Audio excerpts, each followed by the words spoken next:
Mateus capítulo 11, versículo 28. Mateus capítulo 11, versículo 28. Vinde a mim todos os que estáis cansados e oprimidos, e eu vos aliviarei. Quem falou isso foi Jesus Cristo. E ele falou isso, queridos, porque realmente o propósito dele é nos restaurar. O propósito dele é nos tornar cada dia mais a sua imagem e a sua semelhança, no sentido de descansarmos em sua presença, de descansarmos em sua verdade, de descansarmos em suas propostas que verdadeiramente vêm para nos tornar cada dia mais em paz, em alegria e vivendo a plenitude que há em pertencer a um Deus que cuida de nós como ninguém. Ele nos leva pela palma da mão e ele nos conduz em triunfo. Você que está aí me ouvindo agora, é o momento de nós pensarmos: será que realmente nós temos entregue o nosso coração a Deus e descansado nele?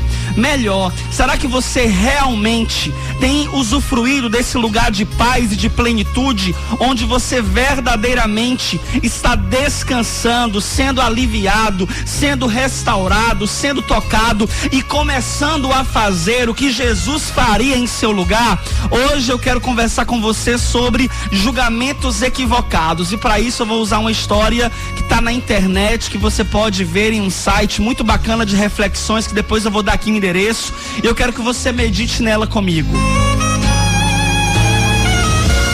Um famoso explorador inglês foi convidado para falar de suas aventuras na selva africana. Vocês podem imaginar, disse ele, pessoas muito primitivas que amam comer o embrião de certos pássaros e fatias de barriga de certos animais. Pessoas que moem aquilo tudo formando uma pasta, passam tudo no fogo e então juntam toda aquela bagunça lambuzada e gordurenta a um fluido mamário extraído de certos outros animais. Dá para você imaginar isso, meu irmão? Quando os alunos se mostraram surpresos com tanto barbarismo que aquele explorador falou, esse homem, esse famoso explorador inglês, ainda acrescentou algo. O que eu acabei de descrever para vocês, é claro, é um café da manhã composto de bacon, ovos mexidos e torrada amanteigada. Ele falou, começando sobre aí aquilo que ele viu nas suas savanas africanas. Ele disse que encontrou pessoas muito primitivas, presta atenção, que amam comer o embrião de certos pássaros e fatias da barriga de certos animais. Depois essas pessoas pegavam tudo, moíam formando uma pasta, passavam tudo no fogo e então juntavam toda aquela bagunça lambuzada e também gordurenta a um fluido mamário extraído de certos outros animais. Quando ele terminou de dar essa descrição, todo mundo fez uma cara feia e disse que nunca ia ter coragem de comer, mas na verdade ele só estava usando outras palavras para definir um café da manhã composto de bacon, de ovos mexidos e torrada amanteigada. Parou para pensar nisso, meu irmão? Muitas vezes nós julgamos também com certo desdém as pessoas que parecem ter costumes diferentes dos nossos. Nós nem percebemos o que nós achamos estranho nelas. É isso que nós fazemos constantemente. Nós não nos aproximamos e nem nos interessamos por aqueles que, por exemplo, têm uma religião diferente da nossa. Nós achamos o seu culto impróprio, nós achamos sua maneira de agir inconveniente, nós achamos a sua indiferença absurda. Automaticamente nós olhamos e dizemos: eles não são como nós, que vamos todas as semanas às igrejas, que ouvimos nossas músicas de louvor, que oramos antes das refeições e antes de dormir, que usamos camisetas com versículos bíblicos, que carregamos a Bíblia debaixo do braço. Não, eles não são espirituais como nós. Mas aí eu te pergunto, será, irmãos, que a nossa religião é verdadeiramente aquela que agrada ao Senhor? Será que nós, mesmo indo à igreja, será que nós mesmo fazendo tudo isso que eu acabo de falar, nós não somos igualmente indiferentes à vontade do Pai? Não somos talvez menos religiosos e mais hipócritas do que eles? O apóstolo Paulo, irmãos, ele era diferente dos cristãos. Ele perseguia-os e os levava cativos. Porém, Porém, o apóstolo Paulo era um escolhido do Senhor. O Senhor tinha planos para ele, e após ser alcançado pelo amor de Jesus, ele tornou-se um grande servo de Deus e um dos maiores missionários que o cristianismo já conheceu. E os nossos amigos, hein? Aqueles que realmente nós julgamos não valer a pena nem investir, não serão porventura escolhidos de Deus também para grandes obras? Não seria importante nós continuarmos investindo neles? Jesus disse que todos deviam a Ele. Não cabe a nós ajudar essas pessoas nesse encontro? Já pensou se Barnabé fosse julgar Paulo? A notícia que corria sobre Paulo é que ele era um homem que sacrificava cristãos. Ele andava com cartas romanas autorizando a prisão e a morte de milhares e milhares de cristãos, centenas e centenas de cristãos naquela época.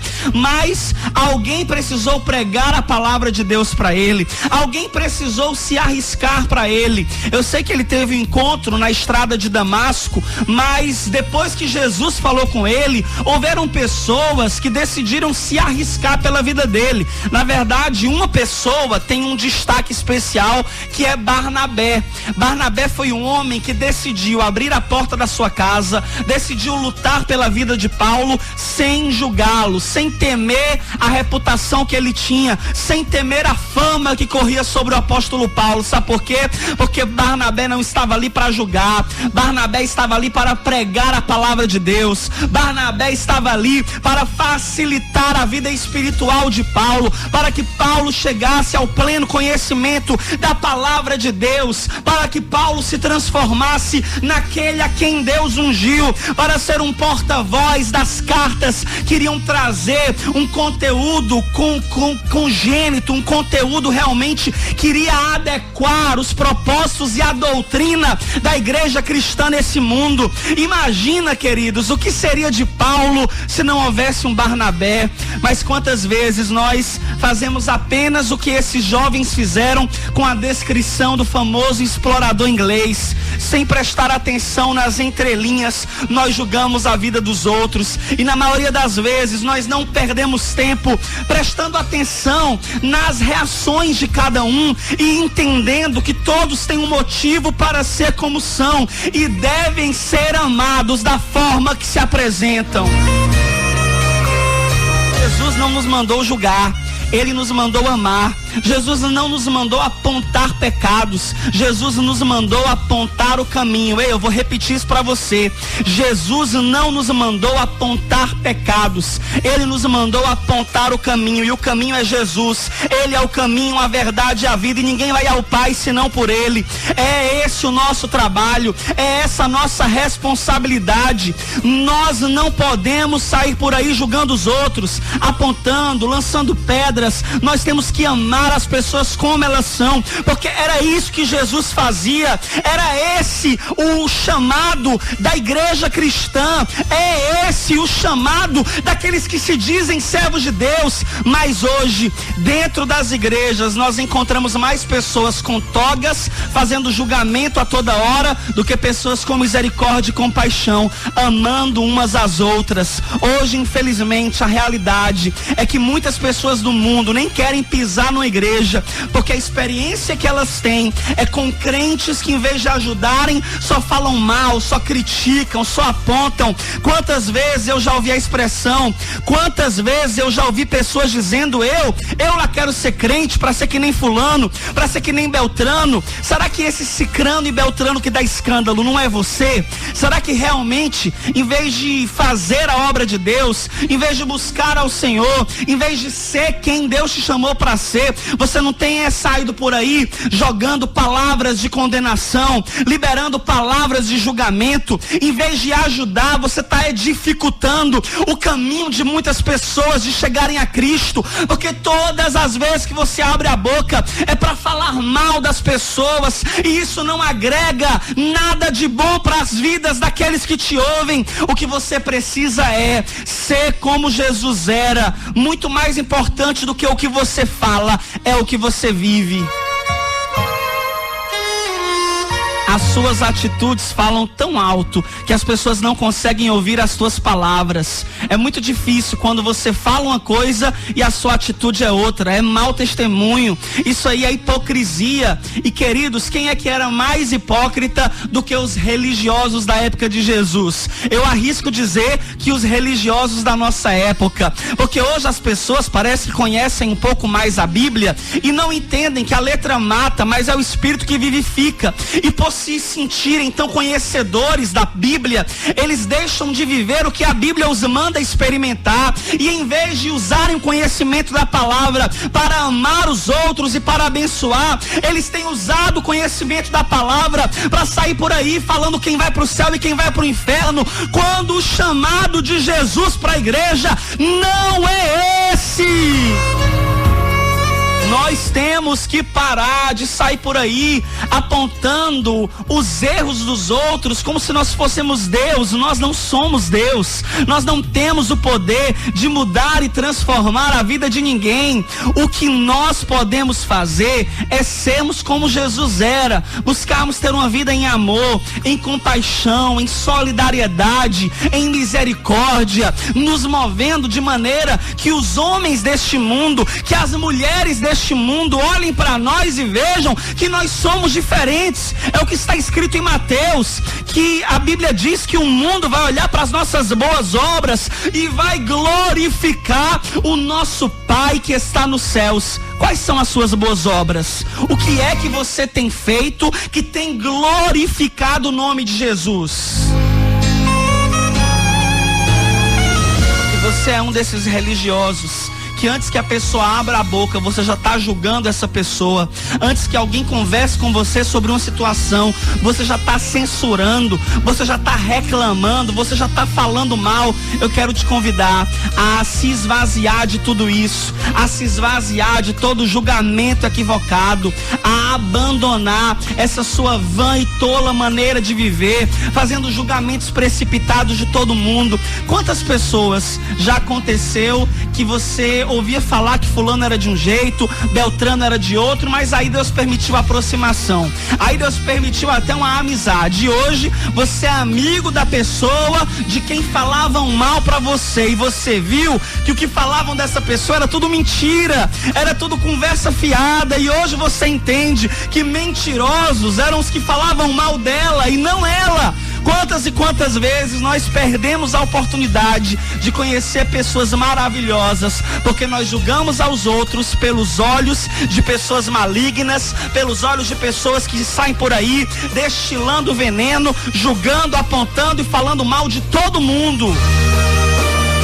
Eu tenho vergonha de muitos que se dizem de Deus e saem por aí só acusando, saem por aí só distribuindo ofensas gratuitas, reclamando da vida dos outros. Ei, quem somos nós para falarmos do pecado do irmão, se nós também somos pecadores?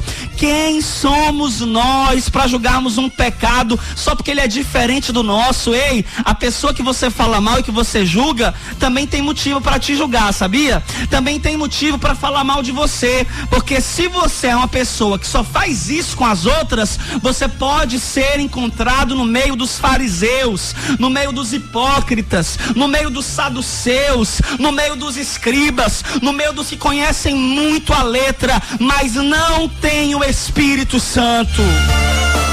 É tempo de nós buscarmos ser como Jesus é. Ame em todo o tempo. Olhe para as pessoas com o olhar de Deus. É tempo de nós buscarmos nos comportar como cristãos verdadeiros. E cristão é uma palavra que vem do verbete das duas palavras pequeno Cristo. Será que você tem sido como Cristo nos dias de hoje? Eu sei que está difícil a gente manifestar o amor e a misericórdia em um mundo tão implacável como esse que a gente vive, mas ainda existe a possibilidade de nós amarmos os outros da forma que eles são. Nós sempre teremos essa alternativa, nós sempre teremos essa opção de amarmos a pessoa, mesmo que abominemos o comportamento dela, amarmos o pecador e nos afastarmos do pecado. pecado, nos afastarmos da conduta, daquilo que as pessoas fazem, daquilo que as pessoas dizem, que nós sabemos que não agrada a Deus, mas essa pessoa que está na falha, ela também é alguém amada e amado por Deus. Por isso nós temos que estender a mão para ela e não a julgarmos. O que Jesus disse certa vez foi: vinde a mim como estais. Jesus não joga fora ninguém, Jesus não abandona ninguém, Jesus ama a todos, e Ele ama com amor que não se dá para comparar, Ele ama com amor sem reservas, Ele ama com amor paciente. O que seria de nós? O que seria da nossa vida se Jesus não nos amasse assim? Um amor paciente, que nos dá múltiplas chances, que quando nós caímos nos levanta, que nos restaura, que nos transforma, que nos leva de volta para o seu caminho, mesmo quando nós estamos completamente longe do propósito de Deus para a nossa vida.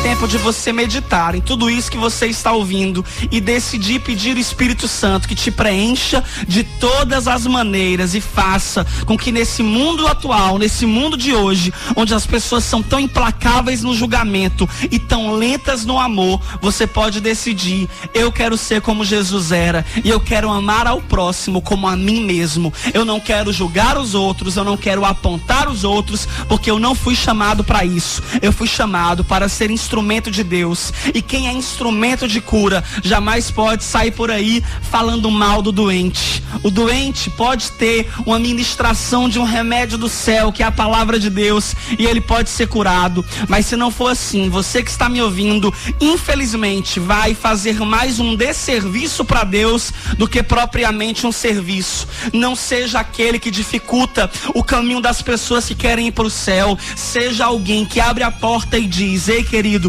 eu sou tão falho quanto você, mas juntos nós podemos nos ajudar e nós vamos chegar muito mais longe. É como diz o livro de Amós: é bom que andem dois, porque se um cair, o outro levanta. Vamos ser instrumentos de bênção, vamos decidir abençoar as pessoas, vamos ser como Jesus no mundo de hoje. Vamos amar sem censurar, vamos perdoar sem jogar o pecado na cara do outro, e vamos exprimir a verdadeira misericórdia que Jesus Cristo tem lançado sobre a nossa vida. Essa é a palavra de hoje. Receba em nome de Jesus.